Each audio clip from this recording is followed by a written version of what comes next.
Welcome, everybody, to Freelance Writing Direct. I'm your host, Estelle Erasmus, the author of Writing That Gets Noticed, Find Your Voice, Become a Better Storyteller, Get Published, which was named by Poets and Writers a best book for writers. Every week, I speak with novelists, with authors, with writers of every niche to talk about their tips, their tricks, their strategies, and how the sauce is made, including creative advice. I'll talk about essays and articles and share my own experience from 3 decades of publishing. So join me every week and grow your business and build your craft with Freelance Writing Direct. And don't forget to subscribe, rate, and review on iTunes. And follow along on Substack, where I share special clips for subscribers only at estelleserasmus.substack.com. Welcome, everybody, to this episode of Freelance Writing Direct. I'm your host, Estelle Erasmus, and today I'm so happy to have Leslie Blanchard with us. And Leslie has recently had a modern love, which I can hold up, Negotiating the End of Us in the New York Times. And we'll talk about that today. And she's a student of mine. And let me tell you a little bit about Leslie. She tackles the complexities of marriage and child rearing with a transparency that will leave you simultaneously laughing as you brush away tears. She began writing about marriage to her high school sweetheart and life raising 5 children. She's since added the grief of widowhood, joy of grandchildren, and comfort of remarriage to her cache of insights. She's been interviewed on NPR, spoken at Listen to Your Mother, and been published in the New York Times Modern Love, Next Avenue, Huffington Post, Bon Bon Break, Today Parenting, Your Teen Magazine, and Scary Mommy. She also collaborated on Lose the Cape, It's a Teen Thing. Welcome, Leslie. Thank you. I'm so glad that we're talking today because I had the privilege of watching your Modern Love essay take shape from the earliest spark to the final version that appeared October 10th. And I want to go through that journey. I know you had started working on this back in 2024, maybe before it, in one of my classes. And what was your journey and decision to write about it? I'm trying to think. I think you gave us a prompt, and I'm trying to remember what the prompt was in class, but we were only supposed to write for about 10 minutes. I think about something that was life-changing. That might have been the prompt. Of course, you've got 10 minutes. Well, I always find that so challenging, I should say. But also, it's been good. It's been good to have to learn to write under that kind of pressure. I just started with that opening line. He always said he would die young. And you gave an opportunity for a few of us to read what we had in class that day. And I read that line, and I just remember you were so enthusiastic about it, because we talked a lot about how that very first line or paragraph was really the hook, and that you just really had to get readers and editors just really engaged right away. And you did love that. And I think after I said, he always said he would die young, I said, we used to argue about it. And I remember you saying, that's a good hook because it makes people think, well, why are you arguing about him dying young? I believe I just wrote a few sentences that day because we didn't have a lot of time, but it was your reaction to it that was just so good for me in terms of a sounding board, that you were like excited and enthusiastic, and and I trust you because I don't think every time we read something you go that wild for it. I mean, sometimes you're like, okay, well, let's see what you can do, and other times you're like, wow, and so Yeah. to get a wow out of you was enough to make me decide I am gonna develop this. Yeah. Yeah. So after class that day and for weeks after, I worked on that, because you were like, what do you mean you argued about it? I'm like, well, we argued about it. I was not happy anytime he said, I'm going to die young, and I argued with him about it. And so I just developed it. And I remember there was a line that you said that I absolutely loved, and I thought that it was so powerful as well. It seemed we'd entered our last decade together, and he had started, you said he started to mourn the loss of us, but it was also, before you ever knew that anything was going to happen. So Right. You yeah, did line edits on that, which was great. And those are so helpful. And you said you really liked that. So I said originally he began to mourn the loss of us before I even knew to. do too. And you Yes. liked that. And I believe the New York Times took that last part out. I'd have to go back and read it, but They put in, it seems that we had entered our last decade together and he had started to mourn the loss of us. So right. it So kept they it left it at focused that. on So him. there's a 3 or 4 person editor process in this. Obviously I wrote it and then you helped me develop it and kind of pointed out, parts of it that I could work on and Yeah. or that I needed to expand on or whatever. And then Daniel Jones edits it. Then he Yes. sends it on to me, Lee, and then there was another lady after that. There was like another editorial layer too. So by the time it made it to print, it had been edited. Yeah, So, yeah. And I remember in the earlier version, because I went back and I looked at like my notes, and the earlier version, you had the fairy tale of Sleeping Beauty. And maybe you want it for people who haven't read it yet, and I'm going to make sure I give the link in the show notes, but maybe you can say what it's about. Give like the capsule version. okay, so the capsule version is just that, I married my high school sweetheart. We met when we were 17. We got married when we were 21, and we had 5 children. And at some point, and I don't really remember exactly when, because I don't think I took him too seriously the first few times, he said, I feel like I'm going to die young. And he kind of was always trying to prepare me for that. So in this article, I say, or in this essay, I say, well, what do you mean by young? How young? And he said, oh, I don't know, 60. And I kind of freak out. And I'm like, 60? And then he's like, well, I mean, 65, 65, so we kind of start negotiating like what is going to be an age that he could die. And I mean, it's ridiculous because when people die, they die, and we're not in charge of that. He ended up dying at 54. He was killed by a distracted driver at 54. And after he died, of course I wanted to die, but I didn't, obviously. Here I am. But I spent a lot of time thinking about how he had tried to prepare me for that and how I resisted and fought and argued with him and said, maybe 75, that's the lowest I can go. You can die when you're 75. Like I was going to throw out this age, this arbitrary age, that I thought you can die when you're 75.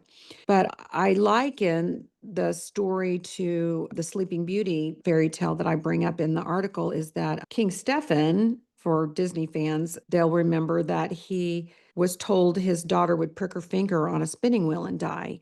So he said, burn all the spinning wheels. So I kind of explore in this essay, if we know something can happen, is there anything we can do to prevent it? And I'm reminded of C.S. Lewis when he talks about how vulnerable we are when we love someone. We're so vulnerable. And so, of course, if we think that the person that we love is going to die, we want to try to do anything we can to keep that from happening. And so that's kind of what I explore in that essay. Yeah, it's really beautiful. It's so beautiful. And I remember the earliest version had the scene of you dancing in the kitchen with your husband. And I thought that was just such a good visual, sensual language element to have. And I see that, in the final, it's still a pivotal moment because Yeah. it's, one of your most cherished memories with him. I'm glad that Dan and Mia saw the importance in that because that was after, of course, he died. And then I'm looking back at everything in our lives in hindsight. I realized that was on our 50th birthday. We were both born a week apart. We both turned 50 the same week. And our friends threw us a big party, but we had it at our house. And after everybody left, he and I were washing up dishes, washing up wine glasses and listening to our music together. And Phil Collins, a groovy kind of love came on. And he just took the dish towel from me and we started dancing in the kitchen. And it was just this really sweet moment. But I looked up and he had tears in his eyes. Jimmy was a man that people always asked me what branch of the military was he in? Was he a Navy SEAL? Like he was a tough guy. And I was always like, well, he wasn't actually in the military. And people just couldn't believe it because he was, just such a tough guy. And he just didn't cry that often. And I just remember looking up thinking, oh, why is he crying? And then again, after he died, I looked back at that and thought there was something that night. We were entering our last decade together. He ended up dying 4 years later. And I just realized like he really was a very prescient person. And that's not the only example of his prescience, but he was a prescient individual and he wasn't wrong. He knew he sensed something. I remember in our first class together, when I was asking people to tell a little bit about themselves, you started talking about becoming a widow when he died at 54, and you were crying. And you were like, I want to write about it. I am writing about it. I felt for you, but I also felt grief is a very hard thing to write about. And in fact, Modern Love says that they get a lot of grief. They get a lot of, somebody died of cancer and all that. So if you're writing about grief, it has to have a real hook that's really different. The thing about grief is, and I've certainly learned this as I've been a griever, is that we all think our grief is unique. And I suppose it is. I've heard a lot of people say grief it's not a contest. And when people say that, I always think, oh, really? Because I think I could win it. I mean, that's just how you feel. My mother died a few months before Jimmy, and he took the weekend off to console me over my mother and then died that weekend. I mean, like I always think, wow, are you sure it's not a contest? Because I could maybe win it. But yeah, people do want to write about their grief and it is cathartic. So yeah, I almost didn't send it in to Modern Love because I thought this is just, one more person who's so overwhelmed by their own grief. But I remember telling you that you had a real specific hook, and also Yes. your last sentence was so strong, and that stayed. The last sentence, and I'll even read that last sentence. It says, all I know is that there is vulnerability in loving another person with all your heart and soul and building your life around someone else. And that is often so much more than we bargained for. And so there we have bargained, That's which we right. originally had in the title at the end. And it Right. does that, what I say in Writing That Gets Noticed, the full circle moment. It took you back to the full Yes. circle. When you first brought the draft into class, what did you feel was working and what felt like a little unresolved or unclear for you, if you can remember? Yeah, I actually whacked a lot of it. I definitely think the beginning worked. I think just the Yeah. whole concept of a man and wife arguing about what is going to be a permissible age for the husband to die I just think it works. I overwrote a little bit about the whole vulnerability in loving someone. I quoted C.S. Lewis and I kind of went Right. into all that. As I read and as the essay took shape, I just started to see that I was going in too many directions. I think that you just have to keep reading and rereading as you're writing and seeing the shape that it's going in. And you can't have your reader just all over the place. And so I just decided to bring that vulnerability into just that very last sentence and not just devote, the middle of the essay into going off on a rampage about, Right. vulnerability. I mean, we all know what it feels like to love somebody. You don't Yeah. need a lecture from me about that. So I Yeah. just use that in the wrap-up line. Yeah. From what I can remember, when you brought C.S. Lewis in, it was another, like, kind of like the fairy tale. And I think the stronger one, which I always told you this, was The Sleeping Beauty, That's because right. And I remember feeling like I needed to choose between those two. And then I did go with the Sleeping Beauty, the idea that you would try in vain to protect your person. in the beginning, you had a lot about your college days, and that got shortened. It got shortened as we workshopped it and got even more shortened at the end. That's So right. it was just the real enhancing of it was the focus on the negotiation, the That's right. negotiating.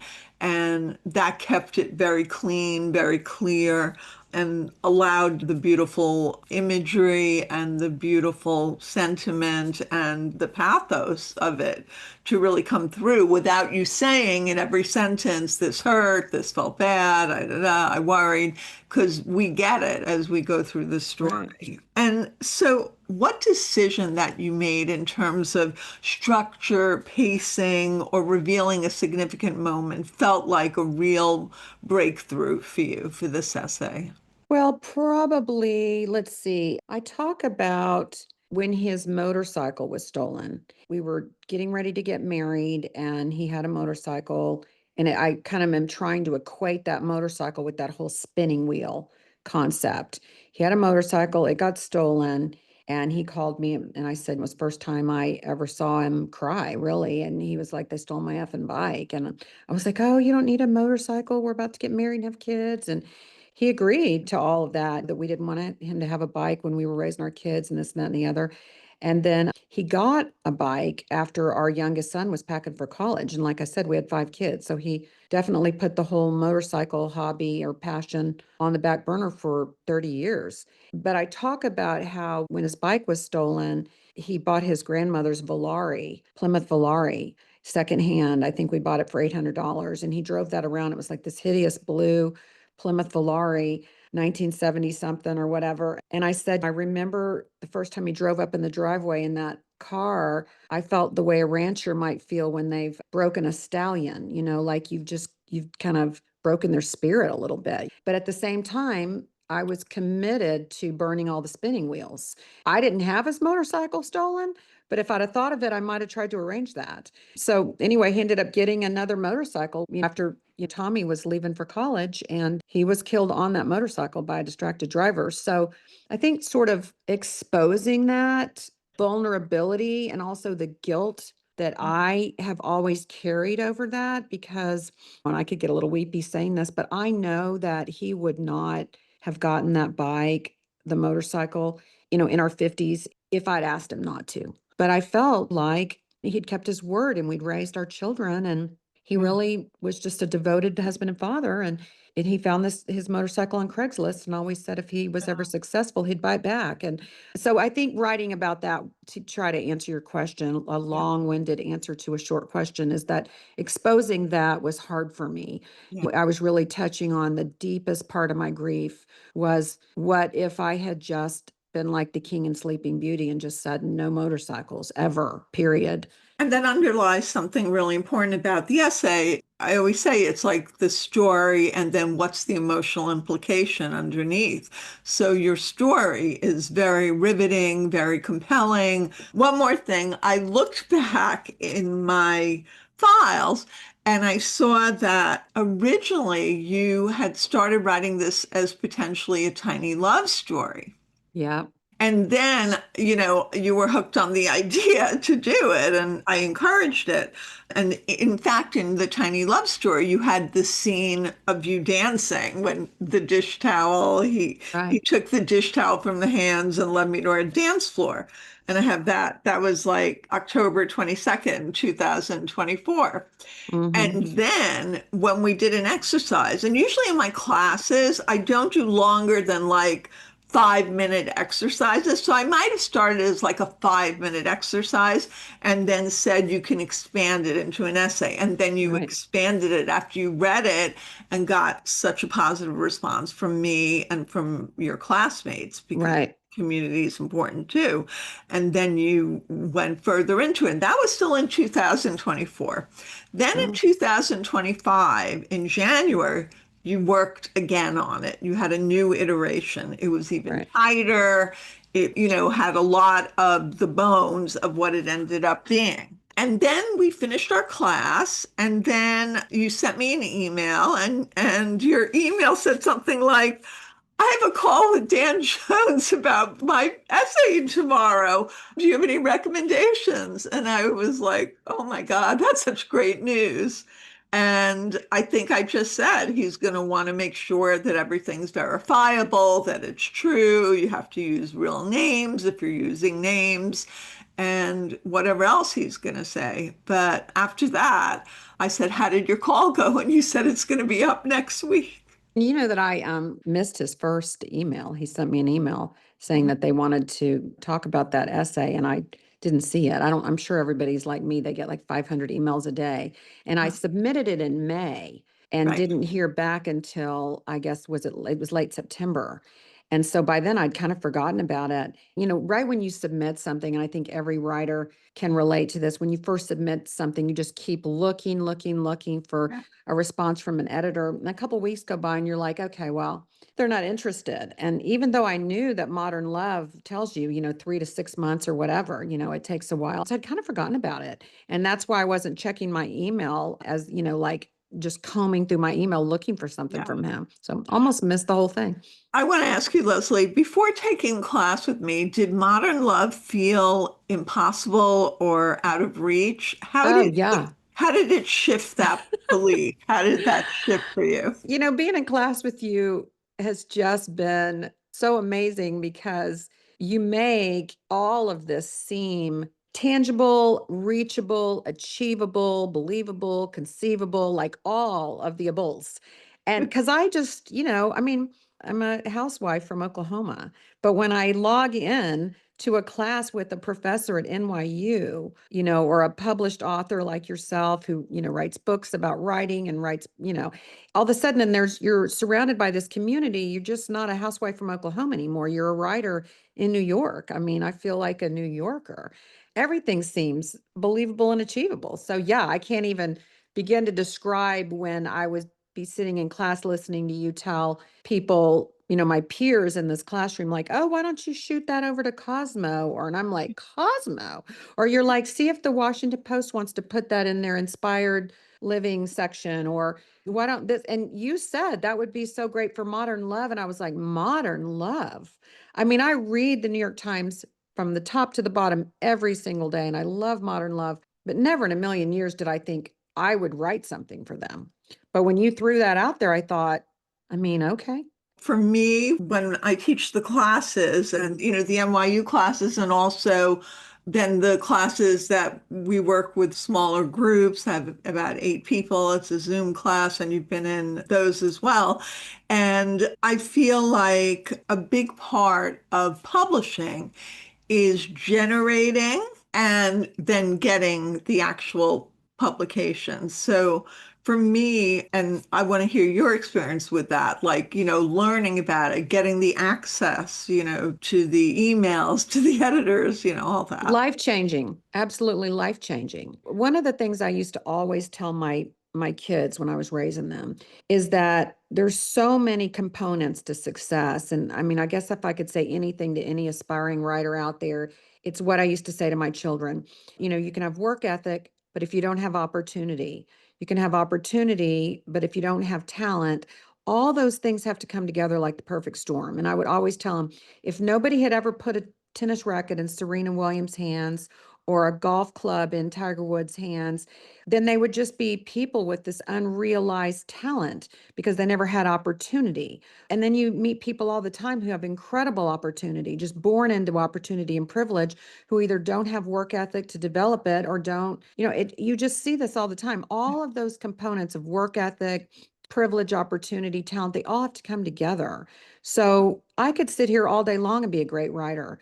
But until I chose to take the class from you and surround myself with writers and opportunity, and you're giving us emails of, here's who you can send this to and stuff. I mean, I could have just been writing a little blog for my kids and my cousins for the rest of my life, I can't life even tell changing. you. I can't even tell you how many students, when they first start with me, after they've been with me for a while, then they'll never say this again, but they'll say, "Oh, maybe I should just put this essay on my blog." And if I think it has any possible potential, I'll say Don't no, do that. Yeah. save that. Well, I had to learn the hard way. I actually had a literary agent one time tell me, you can't sell something you're giving away for free. You probably need to blog a lot less and just really focus on your writing. And she said that to me before Jimmy died, when I wrote that one bullying piece that, was viral and all that. She contacted me and said, I'd love to represent you. But she said, quit blogging so much and start just writing. But then right after that, Jimmy died, and I didn't write for many years, because I was always a humor essayist. And so I just couldn't find anything funny in my life to write about. So I really stopped writing and, lost touch with her. But yeah, there's a lot of truth to having a writing coach like you to tell you, like, don't put this on your blog. like hold on to it. You Yeah. can't sell if you're giving it away. I have to say, I am very protective of my students because there's just a wide world out there, and there are people that, there's predatory practices in publishing for sure. Mm-hmm. You can look at writer beware and, find them that way or, Right. word of mouth.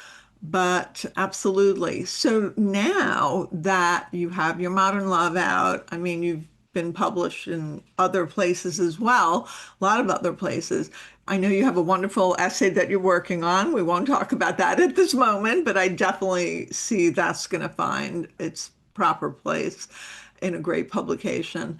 But what do you want to do next? Like, do you want to write a book of essays? I mean, look, Modern Love is your calling card. I did an episode on the podcast about going viral. Well, I would say the Modern Love is the equivalency of going viral because there are Feels only like it. 52 issues that they do a year of it with like 8,000 submissions. So it is. So it's life changing.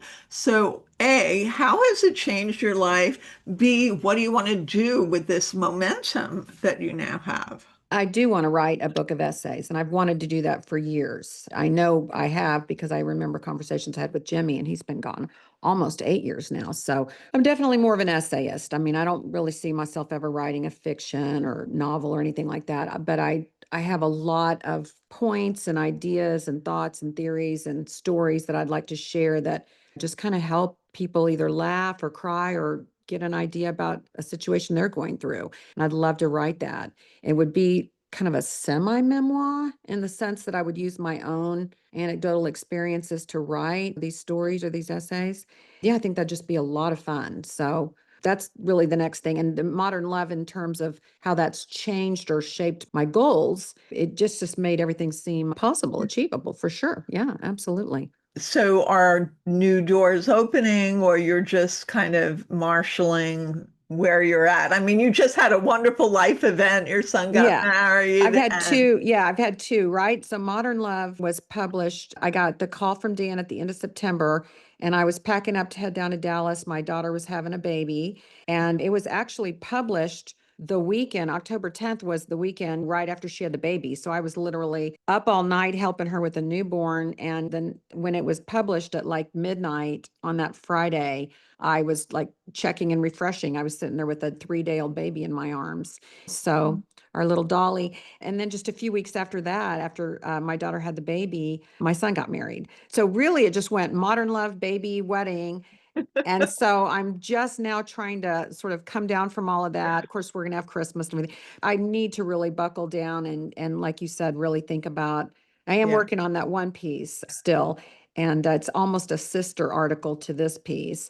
But yeah, I want to start kind of pulling these essays together. So how did working with me, having the workshop, prepare you to write future essays with a bit more clarity or intention or craft? That's hard to express other than sort of what I've already said in terms of hope and possibility and believing yourself and confidence. Confidence for sure. A huge amount of confidence knowing that you've worked with somebody that's published and who actually knows what gets published. So that's huge. But then there's also been just sort of the nuts and bolts, like how the sausage is made about writing. I write, but I don't know that I ever really paid attention to things like through lines and those types of things that you really worked with us on. I Yeah. would say that perhaps I had some talent. And then you added sort of the shaping and molding, the sort of the discipline of it, right? What advice would you give to somebody who would perhaps be interested in starting, to work in one of my workshops? Oh my gosh, I would say absolutely do it. Maybe take the NYU class first. I don't know that just that's just how I did it. And Yeah. then I know that you are kind of selective after the NYU class to Yeah. take these smaller, more private classes, which are just wildly helpful, Yeah. because you get so much more personal attention to work on whatever you're working on. Most of the people I've either worked before in one of my classes, whether NYU, Writer's Digest, or they've attended webinars and have been in touch, or they're very familiar with my podcast. One of the things I think you're really, really good at, really astute at, that I've noticed in these classes, and I think I've taken maybe five now, four for sure, maybe five, that Yeah. we have all these different types of writers that come in. There was that, I don't know if you remember, and I don't remember everybody's names, but there was the one girl that was like a Canadian. She was a little mom that was also a doctor. And Doc. then there's a guy, there was a bachelor that lived in New York. And Yes. there was another NYU professor that was taking a class. And I was like, oh my gosh. I mean, all these people have a different voice, right? I mean, all of them aren't funny and they don't need to be. Like they've got areas that they write about that are, I could never write about, but you're good at sort of singularly figuring out what their voice is. So, or help them shape that voice. So, what I would, in terms of advice for aspiring writers, I would say take the class for sure and submit your work. Because what if you're like trying to write humor and what you really do need to be doing is, maybe you are a doctor and you could be writing medical pieces? Or what if you're trying to write technical writing, but actually what you are is just funny? You know what I mean? Like, how are you going to know that without somebody who's really listening and bouncing that, without a sounding board? Yeah. That's what I noticed when we were in that class, that you were really good at that. And I would sit there and listen to you work with other people. And I would think, yes, that's where she needs to go with this. And that's what she needs to do. Our whole life is a journey to figure out who we are. And if we spend our whole life in this journey trying to figure out who we really are, and that's while we're really busy doing all these other things, right? Being married and having a family or having a career, whatever. Can you imagine how complicated it is to figure out what your writing voice is? I mean, that's just another layer of Yeah. complication. So for me, I mean, finding that, I can be funny about even sad things Yeah. like death, and I wasn't like yucking it up over the death, but there was definitely some points where I was a little funny about that. But finding that about yourself, I just don't know that you can do that any other way than being in a class of other people where you're getting all this bouncing things back and forth and just seeing, like, everybody ends up being your muse. So you can hear, if you're watching when you're reading, you can see what people are responding to, what they're laughing at, what they're smiling at, what they're nodding to while you're reading. You've seen the evolution also, because I'm always changing my teaching up and adding different elements to it and assignments and exercises. And I think the brainstorming is so helpful because it gets people Absolutely. thinking outside of the box, it gets them thinking, okay, there are possibilities. Because I think a lot of people don't necessarily know if their idea is a good one or That's how to right. make it a good one. That's right. And so it's a class full of muses, not just you, the master muse, but then all the other people in the class are Yeah. muses. And when you're reading, like when I would read what I wrote, I was watching. I like to watch people to see what they laugh at. My mom died right before Jimmy died, but I would always tell people, I would call her every time I wrote something and I would read it to her. And she would have this little sound that she made, like it was kind of like, huh, like this little tiny little, I could just tell by her breath, and by this little sound that she made. And I would immediately know that line is good. That line is good. This line is good. She didn't think whatever I wrote here that I thought was really funny either didn't come across on the page or she just didn't get it. I need to work Yeah. on that. So she was a muse. But you need those muses. You can't sit there and write without reading what you're working on to people and figuring out what's working, what's not Right. working. What do I need to tweak here? Maybe this is funny to me because I get it, but if I Yeah. can't make you get it, it's not good. And I think when I'm reviewing something and I'm making my editing notes, I try to explain why I'm making a change or why I'm asking for more information. So I combine developmental, like maybe it'll be developmental in the very beginning if it doesn't have a shape, and then it's line editing. And Yeah. I don't think a lot of writing teachers necessarily do that. There's a lot of, support and verbal, but I think the line editing kind of stands out. I don't know. Have you seen, like, what do you see as the value of some of Well, you that? might get a little chuckle out of this because I'm working on a piece right now and I think I might start it out. I don't know if I'm going to start it out this way, but I might start it out this way. I was a little annoyed with my writing teacher Oh dear. because I wrote, you had us write something and you gave us 5 or 10 minutes to work on it. And I wrote about how my mother was always called this one name by her father because her parents were divorced and her dad wouldn't say her real name. And he always called her Anne. And then he called me Anne one time and she just let him have it. It is my middle name and it was her middle name, but it was his way of avoiding saying her first name. It's complicated, but she was named after her mother. So he didn't want to hear that name.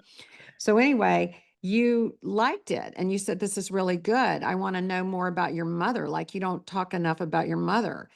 And I thought, oh my God, does she want me to write War and Peace? I mean, you want me to write about my mother? Oh my God. Like I'm a woman who's being asked to write about her mother. Almost every woman I know, if you asked her, hey, write a little bit about your mom. You didn't say enough about your mom here. Like all of a sudden you're asking for like the Chronicles of Narnia or something. I mean, like there's a lot. And so I did start writing because I thought, Estelle's right. Like, let's look at this. What was it about my mom that made her so vulnerable to her father all those years, calling her the wrong name because he wouldn't say her real name? And what snapped in her when he called me that name? And how was she the whole time she was raising us? What impact did the way she was raised have on the way she raised all of us? And it's just huge. I'm laying awake in the middle of the night last week thinking, well, it's enormous. But I would have never thought about that had you not said, well, you need to talk a little bit more about your mother. And I thought, really? Oh, okay. That's interesting. And in that class, I believe we shared pieces that people had written about their mother to show all the different kind of variations. And, some of my students who had written before something that they'd worked with me on about mothers. And I think we shared Barbara's piece and some other Mhm. people's pieces. And just to kind of get that sense. And what do Yeah. I always say about essays, though? I say something about personal essays, that it's really about, You. that's right. Yeah. Yeah. And I always say about mothers is everybody knows a mother, had a mother's been a mother, at the minimum, you knew a mother. I mean, like there's so much to say about a mom, and there's a lot to mine there. And, and it's very relevant to just about everybody. So yeah, I think really exploring, but had you not said that, I think I would have just left it with the whole name thing and not really delved into, how was she about all that? Yeah. Because she was a lot. Are there any memoir and essay writers that you really admire and like reading? Oh my gosh. I mean, first of all, I love David Sedaris. I know we've talked about him before. I mean, he is just, I had an opportunity to meet him, and oh my gosh, he is absolutely as genuine and wonderful in person as he is. He's as real and authentic in person as he is on the page. The way he writes just inspires me because he isn't really trying to reinvent the wheel.